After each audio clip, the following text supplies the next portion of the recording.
Hello student, welcome back again on my YouTube channel my exam solution. तो आज की इस वीडियो में मैं आपके लिए एक नया यूनिट लेकर आई हूँ। आपकी एमए पॉलिटिकल साइंस का एक नया चैप्टर है ये। आपका यूनिट 3 है ये, और इसका नाम है संविधान और सामाजिक परिवर्तन। तो आपके जो पूरा चैप्टर है संविधान के ऊपर है ये। संविधान के साथ साथ क्या क्या हमारे देश में जो है सोशल चेंजेस आए उसके बारे में जो है आपका पूरा यहाँ पे चैप्टर है, और पूरी लेक्चर वीडियो में आपका ये कवर किया जाएगा, जो कि आपके इग्नू मटेरियल में काफ़ी हार्ड लैंग्वेज में और लेंदी आपका दिया गया होता है। तो उसी को काफ़ी इजी वर्ड में और साथमी में आपको नोट्स भी यहाँ पे शो होंगे, तो काफ़ी इजी लैंग्वेज में आपका पूरा चैप्टर यहाँ पे कवर किया जाएगा। स्टूडेंट्स, आप वीडियो को एंड तक देखिए। आपका जो है यहाँ पे इंपॉर्टेंस क्वेश्चन भी बताए जाएंगे, और क्या इंपॉर्टेंट आपको जानना चाहिए इस चैप्टर में से वो भी आपको यहाँ पे बताया जाएगा। तो पूरा आपका एग्ज़ाम प्रिपरेशन यहाँ पे हो जाएगी। और इसी के साथ मैं आपको जो है एमए पॉलिटिकल साइंस के सारे ही चैप्टर्स अपने चैनल माय एग्ज़ाम सॉल्यूशन पर डालती रहूँगी, तो ये भी आपके लिए काफ़ी बेनिफिशियल यहाँ पर रहेगा। पूरा आपकी एमए पॉलिटिकल साइंस की जितनी भी बुक्स हैं सबके चैप्टर्स यहाँ पर आपको प्रोवाइड हो जाएंगे। तो चलिए पहले आज की वीडियो में देख लेते हैं संविधान और सामाजिक परिवर्तन क्या हुए हमारे संविधान के साथ, इसके बारे में आज हम जानेंगे। तो सबसे पहले इसमें हम बात करते हैं संविधान की। भारतीय संविधान का दृष्टिकोण कैसा है, यानी कि संविधान जिसके बारे में हम हमेशा बात करते हैं वो आखिर इसका जो है एक दृष्टिकोण, यानी कि वो क्या चीज़ें अपनाता है, क्या चीज़ें संविधान में शामिल हैं, इसकी हम बात करेंगे।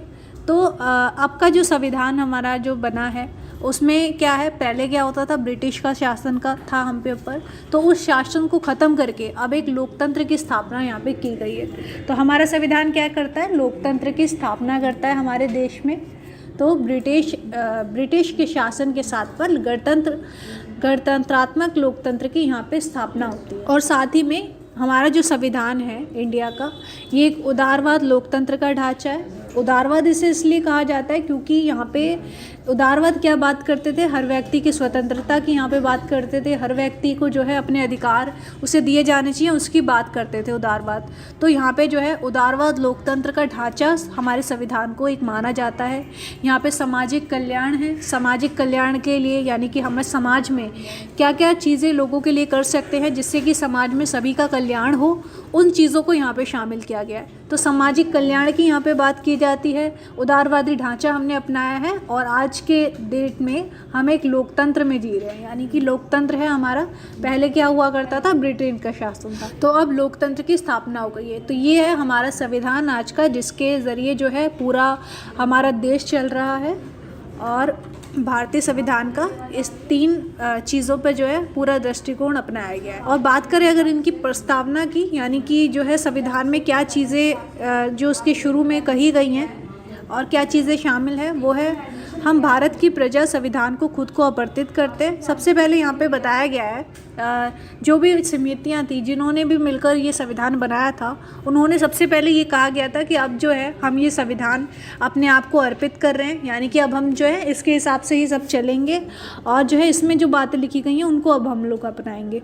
तो संविधान में जो भी चीज़ें अपनाई गई थी फर्स्ट टाइम, उसको जो है एक जो उनकी समितियाँ जिन्होंने बनाया था ये संविधान, उनके बारे में यहाँ पे लिखा हुआ है। और यानी कि वो लोग यहाँ पे कहते हैं कि हम जो है अब ये संविधान अपने आप को ही अर्पित करते हैं और इनके अनुसार ही हमारा देश अब जो है चलेगा। तो भारत एक लोकतांत्रिक देश है, ये किसी भी प्रकार के वंशानुगत शासन को नहीं मानता है। तो सबसे पहले इसकी प्रस्तावना में यहाँ पे लिखा गया था कि ये एक जो है हम खुद को समर्पित करते हैं, अब से जो है संविधान के हिसाब से ही हम लोग चलेंगे। और उसके बाद यहाँ पे जो दूसरी चीज़ शामिल की गई थी कि जो भारत का संविधान है वो अब किसी वंश के आधार पर नहीं चलेगा, जैसे कि पहले चला करता था वंश के आधार पर। अब जो है भारत का संविधान कैसे चलेगा, एक लोकतांत्रिक देश यहाँ पे स्थापित होगा।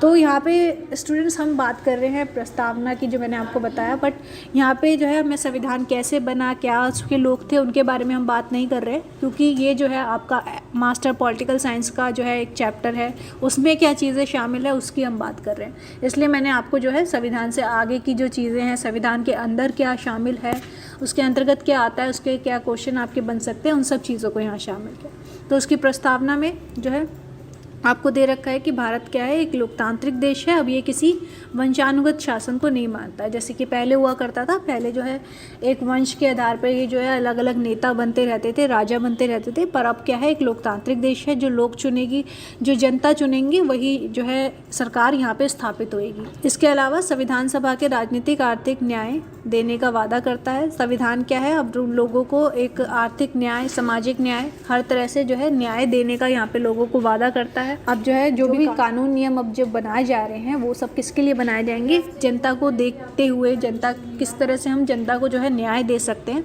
उसको देखते हुए यहाँ पे बनाए जाएंगे। और जो हमारा संविधान है, ये इसकी प्रस्तावना में लिखा गया है कि हर व्यक्ति को जो है आस्था रखने का, किसी भी धर्म को अपनाने का और पूजा करने का यहाँ पे स्वतंत्रता होती है। ये व्यक्ति के अपने अधिकार होते हैं, कोई भी इस पर जो है रोक नहीं लगा सकता है। कोई भी व्यक्ति किसी भी धर्म को अपनाता है या किसी भी पूजा पाठ को करना चाहता है, आस्था रखना चाहता है किसी चीज़ में, तो इस पे जो है कुछ भी कोई रोक नहीं लगा सकता। और ये जो है अब हमारे संविधान में भी शामिल हो गया है। और अगर हम बात करें कि हमारे संविधान जो बनाया गया है, इसमें जनता के क्या अधिकार हैं या फिर जनता का उत्थान कैसे हो रहा है, तो इन सब चीज़ों को, वैसे तो पूरा संविधान ही हमारा इसलिए बनाया गया है कि हम जो है जनता को कैसे ये सब अधिकार दे सकते हैं। पर जनता का उत्थान और जनता के अधिकारों की यहाँ पे हम बात करेंगे किस तरह से हो रहा है। तो सभी को सार्वभौमिक मताधिकार अब दिया गया है। पहले ऐसा नहीं होता था। पहले जो है किसी को भी मतलब इतने लोग नहीं होते थे उस टाइम पे कि जिनको वोट डालने का अधिकार हो, पर अब जो है ये हर किसी को दे दिया गया है। हर कोई, महिलाएं हो चाहे पुरुष हो। पहले बल्कि महिलाएं जो होती थी उनको भी जो है वोट डालने का अधिकार नहीं होता था, काफ़ी विरोध इसके लिए किए गए। उसके बाद जो है मताधिकार का जो अधिकार है ये सभी को दिया गया था। और यहाँ पे जो है हमारे संविधान द्वारा ये ऐसा किया गया है कि सभी लोगों को जो है समानता मिले, सभी, किसी के साथ भेदभाव ना हो। क्योंकि पिछले टाइम में हमारे जो भी फ्रीडम फाइटर्स थे उन्होंने इसके लिए लड़ाई लड़ी है। हर व्यक्ति को जो है समानता मिलनी चाहिए, स्वतंत्रता मिलनी चाहिए। काफ़ी लोगों का तो है इसके लिए हमारा विरोध हुआ है, तब जाके जो है ये सब चीज़ें संविधान में शामिल की गई हैं। तो जनता को अधिकार देकर समानता यहाँ पे स्थापित की गई है। अगर हर व्यक्ति को यहाँ पे जो है संविधान उनके अधिकार दिए गए हैं कुछ, इससे क्या होगा, हर व्यक्ति को समान रूप से माना जाएगा। अधिकार उनके जो है समानता उन्हें प्रदान करेगा यहाँ पे। तो पारंपरिक सामाजिक तंत्र वंश पर आधारित था और आज सभी व्यक्ति शासन की मूल इकाई है। पहले का तंत्र कैसा था, वो वंश पर आधारित था, और आज की जो है एक शासन की जो मूल इकाई है वो कौन है, व्यक्ति बन गया है। व्यक्ति ही शासन कर रहा है और जो है व्यक्ति ही मतलब अपनी क्या है, नेता चुनता है। हम खुद ही शासन कर रहे हैं ना, हम खुद ही जो है अपनी सरकार चुनते हैं यहाँ पे। इसलिए जो है यहाँ पे व्यक्ति शासन की एक मूल इकाई माना गया है आज के संविधान में। राज्य द्वारा भेदभाव के विरुद्ध अधिकार किया गया है, यानी कि अगर राज्य के द्वारा कुछ भी भेदभाव हो रहा है तो उसके विरुद्ध यहाँ पे हम अधिकार जो है हमें मिलता है। हम राज्य के विरुद्ध जो है आवाज़ उठा सकते हैं। ये अधिकार हमें अनुच्छेद 15 में दिया गया है। रोज़गार में अवसर की समानता दी गई है, यानी कि कोई भी व्यक्ति कितना भी मतलब पढ़ा लिखा हो और उसके हिसाब से उसे जो है उसके योग्य उसे काम दिया जाएगा, रोज़गार दिया जाएगा। इसका अधिकार जो है अनुच्छेद 16 में शामिल है। भाषण और अभिव्यक्ति की स्वतंत्रता है। हर व्यक्ति जो है अपने विचारों को आजकल रख सकता है सभी के सामने, हमारे देश के सामने। उसे अगर कुछ पसंद नहीं आता है, अब देश में जो भी हो रहा है, जो भी नीतियाँ अपनाई जा रही है, अगर उसे वो पसंद नहीं होती है तो वो क्या कर सकता है, उसके खिलाफ लड़ सकता है, आवाज़ उठा सकता है। और ये अधिकार जो है संविधान द्वारा दिया गया है। अनुच्छेद 19 में ये अधिकार शामिल है। तो ये सब अधिकार क्या करते हैं, जनता को एक ऐसे अधिकार देते हैं जिससे कि उनमें जो है समानता है, स्वतंत्रता है और हर व्यक्ति जो है अपना विकास कर सके। तो यहाँ पे जनता का उत्थान हमें इन अधिकारों से जो है मिलता है देखने को, और ये सब हमारे संविधान में शामिल किए गए हैं। इसके बाद अगर हम बात करें राज्य के नीति निर्देशक तत्व, यानी कि राज्य के नीति निर्देशक सिद्धांत, वो सिद्धांत होते हैं यहाँ पे उन नीति निर्देशक, यानी कि राज्य को क्या नीतियाँ अपनानी चाहिए, क्या उसके नीतियाँ उसको क्या निर्देश दे सकती हैं, उसके बारे में यहाँ पे बात की जाती है। राज्य की नीति निर्देशक तत्व, नाम से ही जैसे हमें पता चल रहा है ना कि नीति निर्देशक, उसकी जो भी नीतियाँ बनाई जाएगी वो उसे निर्देश करेगी हमारा देश चलाने के लिए। तो यहाँ पे देश चलाने के लिए उसे जो नीतियाँ उसकी बनाई जा रही है वो क्या शामिल है उसके अंतर्गत, किस वजह से जो है वो हमारा देश चला रहे हैं और क्या नीतियों को वो अपनाकर हमारा देश चला रहे हैं। तो राज्य के नीति निर्देशक सिद्धांत में जो है पहली चीज़ जो शामिल है वो है लोक कल्याणकारी एवं गौरवपूर्ण जीवन। यहाँ पे लोक कल्याणकारी यानी कि जिसमें लोगों का कल्याण हो और हर व्यक्ति जो है गौरवपूर्ण जीवन यहाँ पे जी सके। तो ऐसी नीतियाँ जिसमें स्त्री पुरुष सहित सभी नागरिकों को समान रूप से जीविका उपार्जन के माध्यम उपलब्ध हो, यानी कि लोक कल्याणकारी, यानी कि सभी का यहाँ पे कल्याण हो, सभी को समान अधिकार मिले यहाँ पे। तो ऐसी नीतियाँ जिसमें स्त्री पुरुष और सभी जो नागरिक है, समाज में जितने भी नागरिक रह रहे हैं, चाहे वो स्त्री हो, पुरुष हो, कोई अल्पसंख्यक हो, सभी वर्गों के लोगों को यहाँ पे जो है वो अपनी जीविका अर्जित कर सकें, अपना समानता से रह सकें, स्वतंत्रता यहाँ पे प्राप्त कर सकें, ये अधिकार यहाँ पे उन्हें दिए गए हैं कानून के दायरे में। यानी कि सरकार जो है कानून के हिसाब से क्या कर सकती है, कैसे लोगों को समानता दे सकती है, ये यहाँ पे देखिए। तो संविधान का भाग 4 जो है वो ये अधिकार देता है। संविधान के जो भी निर्माता होते हैं उन्होंने जो अनुच्छेद 4 है, भाग 4 है, उसमें राज्य समान अवसरों के आधार पर न्याय स्थापित करने के लिए कानून तंत्र को प्रोत्साहित किया है। यानी कि समान अवसर सबको प्राप्त हों, इसके लिए जो है यहाँ पे कानून तंत्र को यहाँ पे प्रोत्साहित किया गया है। जो भी कानून में हमारे शामिल है उसको हम किस तरह से व्यवस्थित करके लोगों में कानून देकर जो है एक समानता यहाँ पे, समान अवसर यहाँ पे स्थापित कर सकते हैं।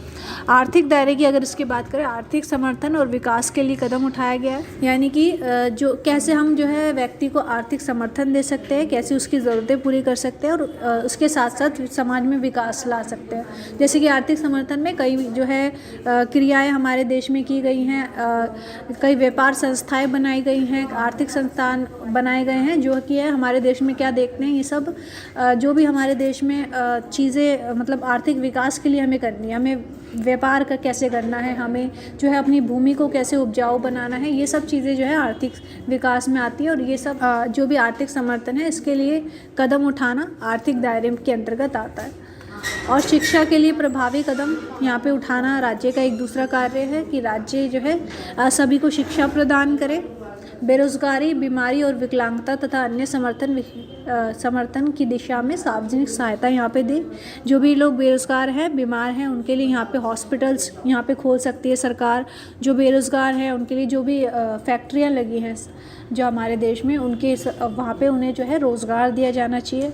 कुटीर उद्योग को यहाँ पे प्रोत्साहन देने की यहाँ पे बात की गई है आर्थिक दायरे के अंतर्गत, क्योंकि 43वें जो हमारा अनुच्छेद है उसमें ये शामिल है कि जो भी हमारे देश में कुटीर उद्योग थे, जो पुराने जो हाथों से लोग बनाते थे, उनको यहाँ पे जो है प्रोत्साहन दिया जाए। ये सब क्या आता है, आर्थिक दायरे के अंतर्गत सरकार क्या आता है।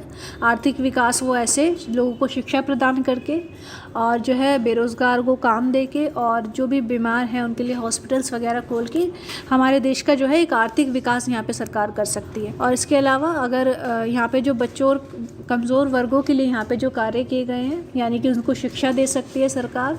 उनके लिए जो 10 से 14 साल के जो बच्चे होते हैं उनको यहाँ पे फ्री शिक्षा यहाँ पे दी जाती है।